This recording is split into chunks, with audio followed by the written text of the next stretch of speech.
Sovðu unga ástin mín út í regnið grætur.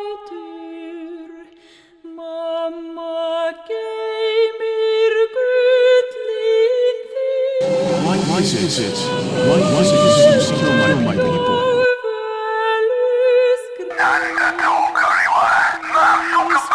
What in the goddamn? Someone's taking control. The president. Something is taking control of our systems. Everything is losing power. Amount access detected. The nuclear stockpiles in the world. They're being taken over by I don't know. I know exactly what's happening.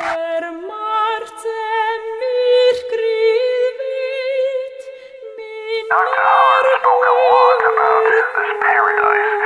What if, instead of searching some faraway dimension that may not even exist, we instead created paradise on Earth? We're all going to die. While everyone out there is worrying about the fabric of society,